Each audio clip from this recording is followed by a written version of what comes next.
Est-ce que tout le monde se porte bien? Est-ce que vous êtes bien présents ici dans la salle? Ouais, tout le monde est là? Amen. Je vous invite à la prière et ensuite on va regarder ensemble la parole que le Seigneur a pour nous cet après-midi. Oh Seigneur, fais que ta parole communique à nos cœurs ta pensée. Alors que tu nous parles, agis dans nos cœurs. Alors que tu nous parles, Seigneur, fais-nous expérimenter ta vie parce que tu es un Dieu vivant. Et parce que tu vis, nous vivons également. Et la vie par laquelle nous vivons, c'est la vie que tu nous donnes. Bénis ces moments au nom puissant de Jésus. Amen. Alors, j'aimerais partager avec vous sur le thème de vivre la présence de Dieu dans la prière. Vivre la présence de Dieu dans la prière. Parce que c'est la seule façon pour nous d'être renouvelés.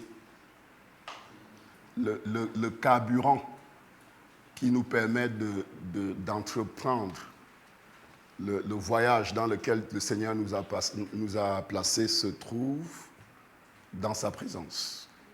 Parce que c'est de son trône que s'écoule sa vie et sa grâce et son esprit. Et si on n'a pas l'habitude ou si on n'a pas appris à rencontrer le Seigneur quand on prie, et si on n'a pas suffisamment exercé notre foi pour vivre dans le temps de prière un vrai moment de communion avec le Seigneur, tôt ou tard, ça va se voir parce qu'on va manquer de ressources. Parce que le projet dans lequel on est engagé n'est pas possible autrement que par la grâce que Dieu met à notre disposition. Ce n'est pas une marche naturelle. Ce n'est pas une marche naturelle. Le Seigneur nous a fait rentrer dans son royaume et dans ce royaume, il y a tout un ensemble de choses nouvelles auxquelles on n'est pas habitué naturellement, que l'Esprit Saint nous apprend à vivre à travers la parole. Ouais. Et notre capacité à vivre ces choses va dépendre aussi, va influencer notre marche avec Dieu. On va regarder dans l'évangile de Matthieu chapitre 6. Je n'ai pas fait de PowerPoint, mais si on peut afficher le texte, ça m'aiderait beaucoup. À votre avis, quel était le thème principal de l'enseignement de Jésus? Si une ou deux personnes peuvent... Si on devait mettre l'enseignement de Jésus sous un thème, à votre avis, quel était le thème principal de son enseignement? Le royaume. Le royaume. Jésus, en arrivant, a annoncé l'avènement d'un royaume.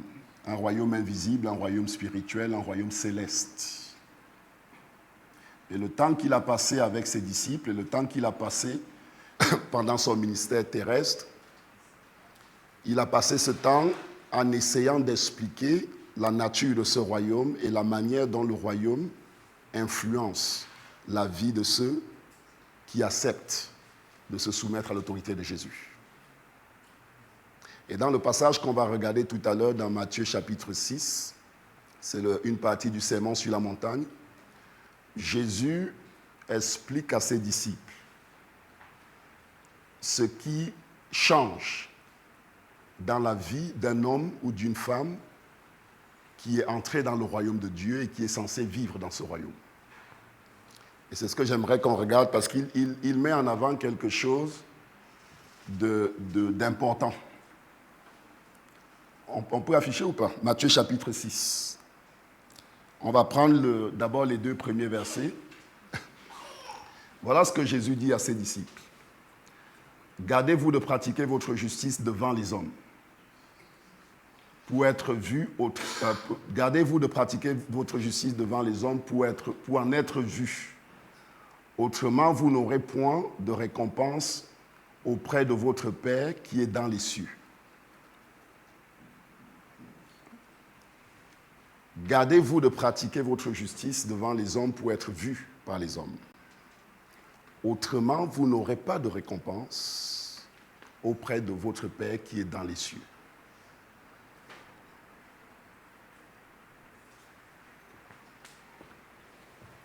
Ce que le Seigneur est en train de dire, c'est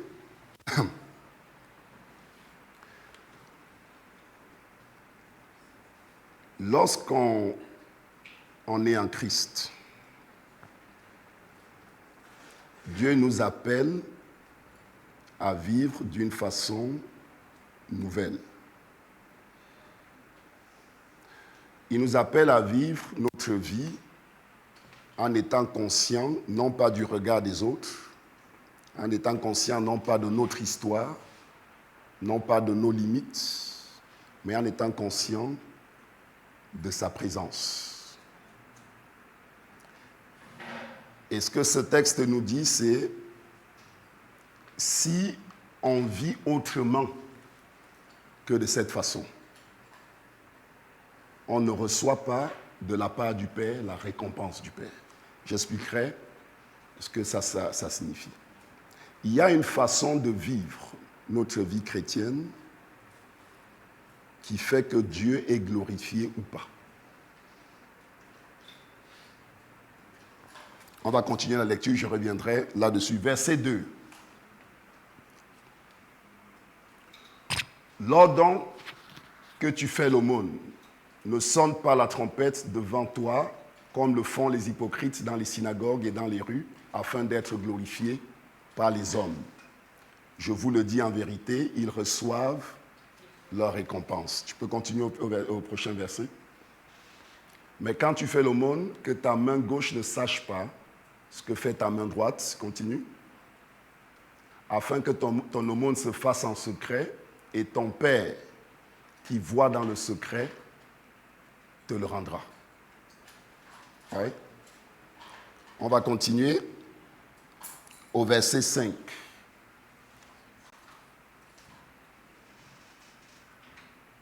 Lorsque vous priez, ne soyez pas comme les hypocrites qui aiment à prier debout dans les synagogues et au coin des rues pour être vus des hommes. Je vous le dis en vérité, ils reçoivent leur récompense.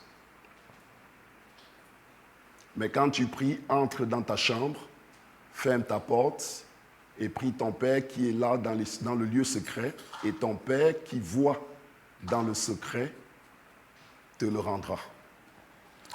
Je vais lire à présent, pour éclairer ces passages, Galates chapitre 5, versets 16 à 18. Je dis donc, marchez selon l'esprit et vous n'accomplirez pas les désirs de la chair. Car la chair a des désirs contraires à ceux de l'esprit, et l'esprit en a de contraires à ceux de la chair. Ils sont opposés entre eux, afin que vous ne fassiez point ce que vous voudriez. Si vous êtes conduit par l'esprit, vous n'êtes pas sous la loi. Ce qu'on voit dans ce passage, ce que Jésus montre à ses disciples, c'est deux chemins. Deux chemins qui ne se touchent pas.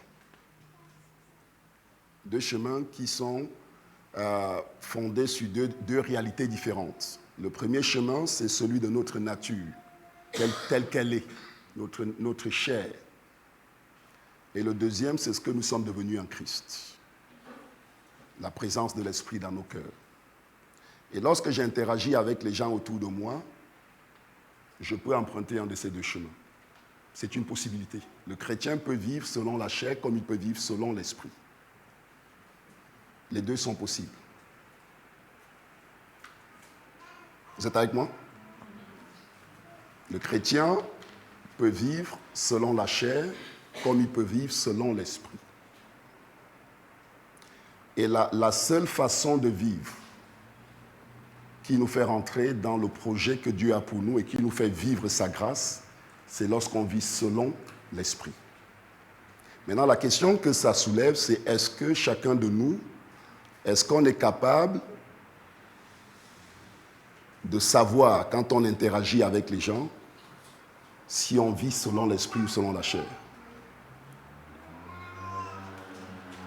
Lorsque vous êtes avec vos gamins ou avec votre époux, votre épouse, ou au travail ou à l'église, quand vous pratiquez votre justice, est-ce que cette justice est motivée par le regard des autres ou est-ce que ça découle de votre relation intime avec Dieu?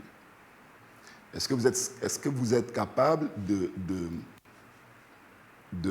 discerner la source de la justice que vous pratiquez? C'est une question importante. Le chrétien doit être capable d'avoir ce discernement. Le chrétien doit être capable de savoir si, à un moment donné, il agit selon la chair ou selon l'esprit. Si on ne le sait pas, c'est qu'on n'a pas appris à reconnaître la présence de Dieu. On n'a pas appris à vivre dans notre nouvelle relation avec le Seigneur. Vous me suivez? Chacun de nous doit être capable de savoir à un moment donné s'il marche selon l'esprit ou s'il marche selon la chair. Parce que ça n'a pas la même conséquence. Lorsque je pratique ma justice devant les hommes, je reçois des hommes un retour. Pas de Dieu. Vous avez vu dans tous les passages qu'on a lus, il parle de récompense. Le Père qui est dans le secret te le rendra. Là, il ne parle même pas de réponse aux prières. Il parle d'un feedback de la part de Dieu, d'un retour de la part de Dieu.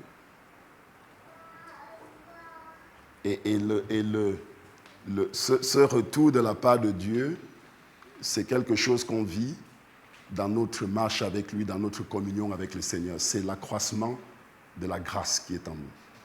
C'est la multiplication de la grâce, de la connaissance de Jésus. Amen. Amen. Ça, c'est la première chose que je voulais, dont je voulais parler avant de parler de la prière à proprement parler. C'est de savoir qu'on a, en tant que chrétien, la possibilité de vivre selon la chair ou la possibilité de vivre selon ce qu'on est devenu en Christ Jésus. Et c'est une nouvelle façon de vivre qu'on est appelé à apprendre. C'est une nouvelle façon de vivre. Et c'est un apprentissage. Ce n'est pas naturel pour nous. Naturellement, quand on réagit charnellement. C'est ça qui est naturel. Mais vivre selon l'esprit exige que j'exerce ma foi pour croire que ce que Dieu a fait de moi en Christ Jésus est vrai. Ça demande que de façon intentionnelle, j'incline mon cœur vers Dieu pour recevoir sa grâce. Amen.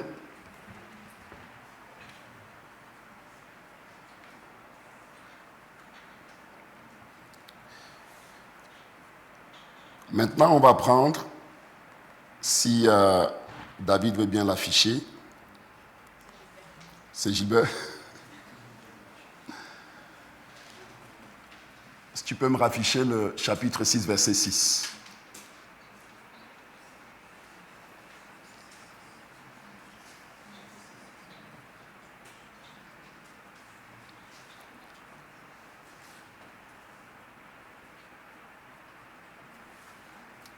Ou verset 9 d'abord. On reviendra au verset 6. Verset 9. Voilà. Voici ce que le Seigneur préconise comme approche dans la prière. D'accord? Il dit à ses disciples, voici donc comment vous devriez prier. Notre Père qui es aux cieux. Et vous verrez que plus tard dans la prière, il évoque que ton règne vienne, donne-nous notre pain quotidien, tout ça vient plus tard. Pardonne-nous nos offenses. Jésus ne démarre pas la prière, il démarre la prière en aide-moi Seigneur. Jésus démarre la prière, Jésus nous instruit et nous demande de commencer la prière en reconnaissant que Dieu est notre Père. Et je vais vous dire ce que ça implique, c'est important. Ça signifie que le point de départ dans la prière, ce n'est pas moi-même, ce n'est pas ce que je ressens, ce n'est pas ce que je vis. Le point de départ dans la prière, c'est ma relation filiale avec Dieu. C'est de reconnaître ce que Dieu a déjà fait en Christ et de m'approcher de Dieu sur la base de cette réalité. Voilà pourquoi il dit notre Père. Et ça fait une différence importante. Parce que si vous arrivez dans la prière en partant de vous-même, de ce que vous ressentez, de la journée que vous avez passée, Dieu va vous paraître loin. Et vous aurez l'impression qu'il faut faire un effort pour s'approcher de lui. Pire encore, si vous êtes dans une situation de péché, vous aurez l'impression de ne même pas être qualifié pour vous approcher du Seigneur. Vous voyez ? Et ça influence la manière dont la prière va se dérouler. Mais le Seigneur nous demande d'aborder notre Père d'abord en reconnaissant que Dieu est notre Père. Il est notre Père.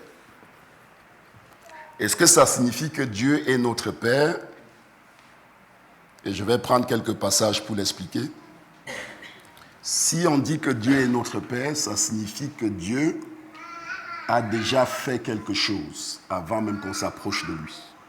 Il a fait quelque chose dont la conséquence est la relation qu'on a avec lui comme Père. Et Dieu nous demande de reconnaître ce qu'il a fait quand on s'approche de lui. Si Dieu, par l'œuvre de la croix, a fait de nous ses enfants, et qu'on s'approche de la prière sans tenir compte de cette réalité, sans que ça pèse dans la manière dont on s'approche de lui, c'est comme si on mettait de côté l'œuvre accomplie. Et qu'on s'approche sur la base, c'est comme si on minimisait ce qu'il a fait. C'est comme si on s'approchait de lui sur un terrain différent que celui qu'il a choisi. Vous voyez ? Dieu est notre Père. Et ce n'est pas juste une déclaration, il a posé un acte concret qui a fait de nous ses enfants. Il a pardonné nos péchés par la mort de Jésus. Il nous a imputé la justice de son Fils. Et à travers ça, il nous a rendus participants de sa vie. Et c'est ainsi qu'on est devenus ses enfants, parce que la vie de Dieu est dans notre esprit. Et on est unis avec le Père. On est en communion avec le Père. Lorsqu'on s'approche de lui pour prier, Dieu veut qu'on reconnaisse ce fait et qu'on s'approche de lui dans cette conscience-là, qu'il a déjà fait quelque chose pour nous, qui nous a mis en relation avec lui. Ça change la dimension de la prière. Parce que ça nous fait démarrer la prière en étant déjà en communion avec le Père. Vous voyez ? Lorsqu'on fait de la voile, vous savez, on ne peut pas contrôler l'Esprit Saint. On ne peut pas contrôler l'Esprit Saint. Par contre, il y a quelque chose qu'on peut faire. Lorsqu'on fait de la voile, on ne contrôle pas le vent. Mais ceux qui maîtrisent ça savent comment se positionner pour que le vent vienne les emporter. Vous voyez ? Il ne maîtrise pas le vent, mais il sait comment il faut se positionner parce que le vent va souffler dans une direction d'une certaine façon. Il sait comment il se positionne pour que ça l'amène. De la même façon, on ne contrôle pas l'Esprit Saint, Mais Dieu nous a montré comment on doit se disposer pour que l'Esprit vienne produire en nous l'expérience que Dieu veut. Et il nous l'a montré par la croix. Donc du coup, ce que nous, on a besoin de faire quand on vient dans un temps de prière avec le Seigneur, c'est de nous mettre en accord avec ce que Dieu dit de nous. D'accepter ce que Dieu dit de nous. Qu'on le ressente ou qu'on ne le ressente pas. Ce n'est pas nous qui produisons l'expérience. Le vent souffle où il veut. Ouais. Donc, on n'a pas à se soucier de ce qu'on ressent. On n'a pas à se soucier de ce qu'on vit. Par contre, ce qu'on peut faire, c'est de nous aligner à ce que Dieu dit de nous. Et si le Père nous dit qu'il a déjà fait le nécessaire et que nous sommes déjà en relation avec lui, même si on ne le sent pas, c'est de cette façon que je m'approche de Dieu. Et si je m'approche de Dieu de cette façon, c'est l'Esprit qui vient produire l'expérience qui correspond à ça. Vous voyez ce que je veux dire? L'Esprit vient produire l'expérience. Qu'est-ce que c'est que l'amour de Dieu? C'est quoi la paix que Dieu donne? C'est quoi la joie que Dieu donne? Ce n'est pas des choses qu'on peut expliquer. C'est l'Esprit qui nous enseigne ces choses, déversant dans nos cœurs l'amour de Dieu. L'Esprit traduit, quand on le lit dans la Bible, c'est du texte. Qu'est-ce que ça veut dire que Dieu est un Père pour nous? On ne peut pas l'expliquer. L'Esprit nous l'enseigne par le biais de l'expérience. Mais pour ça, nous, on doit s'aligner avec la parole. On doit accepter ce que Dieu nous a déjà donné. Amen. Regardez ce que disent ces textes. J'ai pris dans Jean chapitre 14, verset 20, et 1 Jean chapitre 4, verset 12 à 13. Jean 14, 20, il dit, « En ce jour-là, c'est Jésus qui parle à ses disciples, vous connaîtrez que je suis en mon Père, que vous êtes en moi et que je suis en vous. » Et dans 1 4, 12 à 13, il dit, « Personne n'a jamais vu Dieu. Si nous nous aimons les uns les autres, Dieu demeure en nous et son amour est parfait en nous. Nous connaissons que nous demeurons en lui et qu'il demeure en nous en ce qui nous a donné son esprit. » Il y a une espèce de cohabitation où on est en Dieu et Dieu est en nous. La technologie qu'il y a derrière ça, c'est que Dieu nous a fait participants de sa vie. C'est comme ça qu'on est en lui et qu'il est en nous. On est participants de sa vie. Ce que ça signifie, c'est que Dieu n'a pas la vie éternelle qu'on a reçue, n'est pas une vie séparée que Dieu a fabriquée pour nous. C'est la même vie qui était dans son Fils. Dieu nous a amenés dans une situation de communion dans sa vie. Donc quand on dit « mon Père »,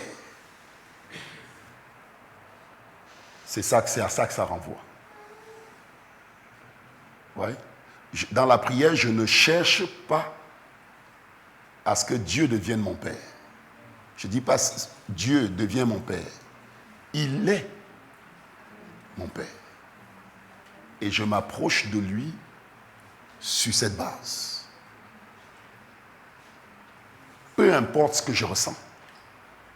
C'est pour ça d'ailleurs que Jésus précise notre Père qui est aux cieux. Dieu existe dans une dimension qui est différente de la mienne. Donc c'est normal que je ne ressente pas la réalité de ce lien. Il est dans une autre dimension. Mais par le biais de la foi, je peux vivre la réalité de cette relation. Et j'en ai besoin. Nous en avons besoin. Parce que c'est comme ça que Dieu nous nourrit. C'est une relation vivante. C'est comme ça que Dieu nous nourrit. C'est comme ça qu'il nous... Et c'est comme ça qu'il nous instruit. La connaissance de Dieu, ce n'est pas quelque chose d'intellectuel. Jean dit de la parole qu'en elle était la vie et la vie était la lumière des hommes. La lumière qui éclaire nos cœurs, elle vient de la vie. Oui. C'est le fruit d'une expérience avec Dieu qui découle, qui donne lieu à ce qu'on connaît de Dieu. Évidemment sur la base de la parole. C'est le temps que tu passes à vivre la réalité de cette expérience avec Dieu, Joël, qui détermine la connaissance personnelle que tu as de Dieu. C'est quelque chose qu'on ne peut pas transmettre uniquement par l'enseignement. Celui qui ne profite pas de façon réelle de cette relation, celui qui ne prend pas le temps de vivre de façon réelle cette relation qu'il a avec Dieu comme Père, se limite dans la connaissance qu'il a de Dieu.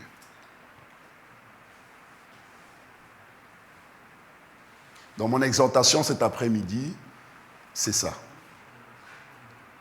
Apprenons à vivre la présence de Dieu lorsqu'on s'approche de lui. Si on s'approche du Seigneur, approchons-nous de Dieu comme des enfants et Dieu est ne mettons pas j'essaie de trouver un exemple pour être plus clair si je ne le suis pas déjà. C'est clair ou pas?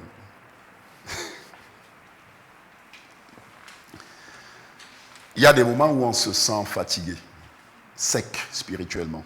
On a l'impression que Dieu est loin, on a du mal à savoir où on en est. Et tout un tas de choses nous gardent un peu loin. D'accord? Si vous venez dans la prière en considérant ces choses comme étant importantes quand vous approchez de Dieu, ça vous empêche de vivre sa présence.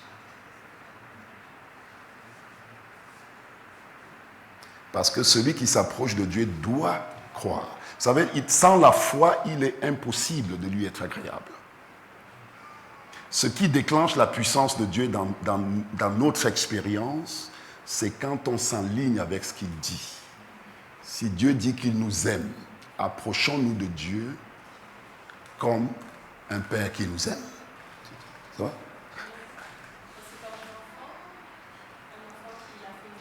Ouais.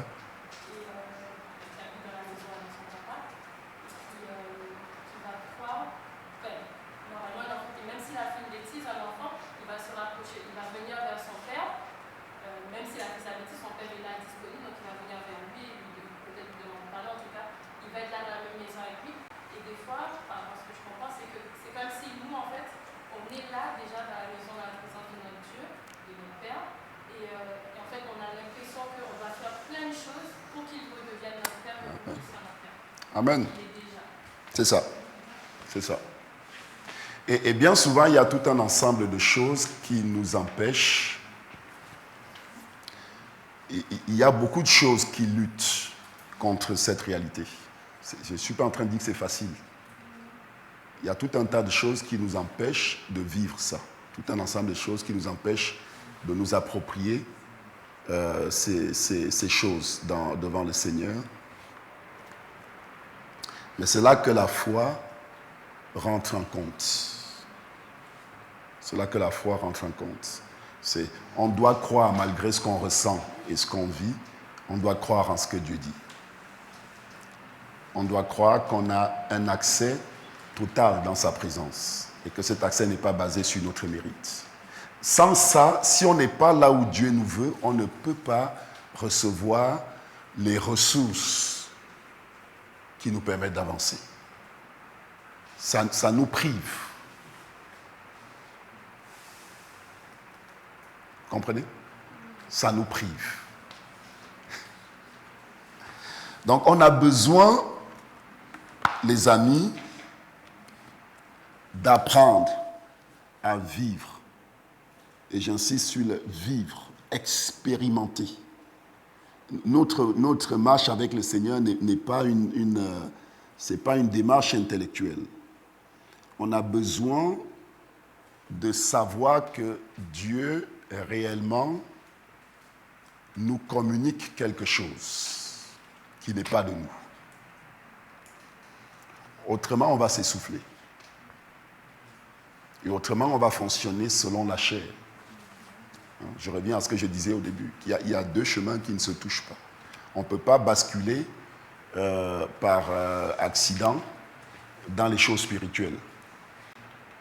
On rentre dans les choses spirituelles de façon intentionnelle parce que le Seigneur nous a montré le chemin d'y entrer.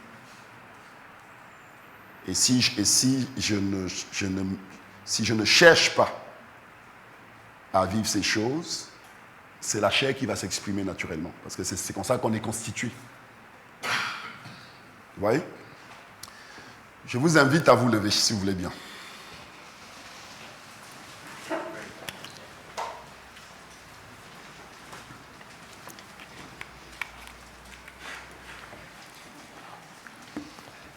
Je ne sais pas, Jean-Philippe, si tu peux jouer un petit peu pour nous. J'aimerais qu'on expérimente un instant ce qu'on vient de dire.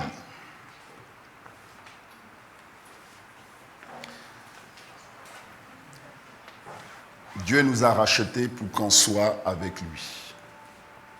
Lorsque le Saint-Esprit nous touche, il amène dans nos cœurs cette relation intime avec le Père. C'est quelque chose qui existe déjà. Ce n'est pas quelque chose qu'on est censé produire par nous-mêmes. Le croyez-vous? Le Seigneur est déjà présent au milieu de nous. Il n'y a pas d'obstacle qui nous empêche de vivre la présence de Dieu. Parce qu'il est notre Père. Saisissons cette bénédiction et laissons son amour remplir nos cœurs. Saisissons cette bénédiction et laissons le Saint-Esprit souffler. Que l'Esprit souffle dans nos cœurs et qu'il nous amène dans l'expérience de la présence de notre Père. Je vous invite maintenant à élever la voix. Dites merci au Seigneur. Reconnaissez sa présence. Réjouissez-vous de sa présence. Je te remercie de ce que tu es déjà là. Je te remercie, Seigneur, de ce que tu nous as approuvé dans ton regard. Je te remercie, Seigneur, de ce que ton amour nous inonde dans cet instant même. Je te remercie de ce que tu nous as réconciliés à toi. Merci, Seigneur. Merci, Seigneur, pour ta joie qui remplit nos cœurs. Merci pour ta paix, Seigneur, qui remplit nos cœurs. Merci pour ta présence. Tu es là, Seigneur. Tu es là présent au milieu de nous et dans nos cœurs. Nous ne sommes pas orphelins. Nous ne sommes pas perdus. Nous ne sommes pas abandonnés. Nous avons foi en ta parole. Ce que tu dis de nous est vrai, Seigneur. Nous sommes déjà devant ton trône. Et c'est une chose merveilleuse à nos yeux. Notre âme te bénit, Seigneur, et notre âme te loue. Notre âme te loue, Seigneur. Notre âme te bénit, Seigneur.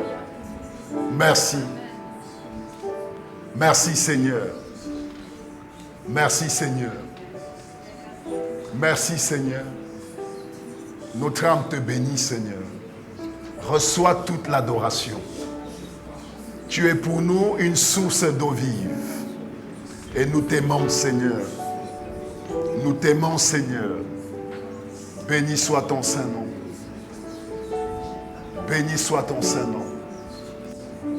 Oh, merci, Seigneur, parce que l'accès qui conduit à toi, Seigneur, n'est pas fermé devant nous.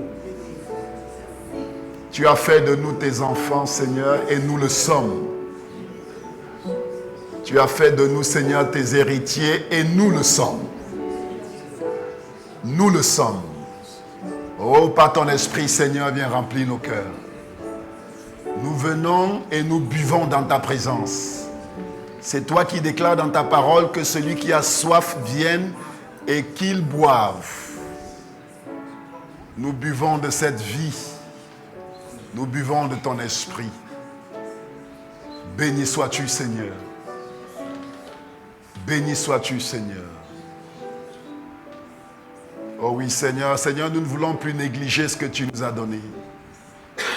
Nous ne voulons plus, Seigneur, demeurer, Seigneur, dans nos plaintes, demeurer, Seigneur, dans nos complaintes, mais nous voulons, Seigneur, nous aligner à ta parole et proclamer que le Seigneur, notre Dieu, est notre Père.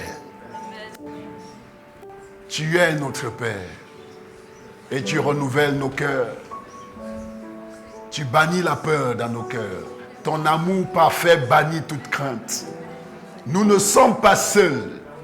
Nous ne sommes pas abandonnés. Nous ne sommes pas livrés à nous-mêmes. Nous ne sommes plus loin de toi. Tu nous as rapprochés. Tu as fait ta résidence dans nos cœurs, Seigneur. Et nous le reconnaissons. Nous le reconnaissons, Seigneur. Béni soit ton saint nom. Béni soit ton saint nom. Amen. Seigneur, je prie pour ton peuple. Je prie, Seigneur, pour un temps de renouvellement et un temps de rafraîchissement. Toute cette semaine, Seigneur, de jeûne et prière, tu nous conduis de nouveau à désirer la plénitude de ton esprit. Tu nous conduis, Seigneur, à nous attendre à être remplis jusqu'à déborder. Seigneur, nous demandons, Seigneur, que tu nous donnes, Seigneur, un début de semaine, Seigneur, dans cette réalité. Nous voulons, Seigneur, vivre une semaine pleine. Une semaine, Seigneur, où tu nous renouvelles. Lorsque ton esprit vient. Lorsque ton esprit est manifesté en nous. Les choses que nous possédons en Christ deviennent une réalité. Elles le deviennent d'un coup, Seigneur. Parce qu'elles sont issues de toi. Souffle sur nos vies. Nous voulons vivre, Seigneur, un sursaut spirituel. Retrouver le plaisir de prier, Seigneur. Retrouver le plaisir de passer du temps avec toi, Seigneur. Et cette force, nous ne l'avons pas en nous-mêmes, mais ton esprit nous donne de la force. Ton esprit nous donne de la force. Merci, Seigneur. Reçois toute la gloire et toute l'adoration. Au nom puissant de Jésus, j'ai prié. Amen.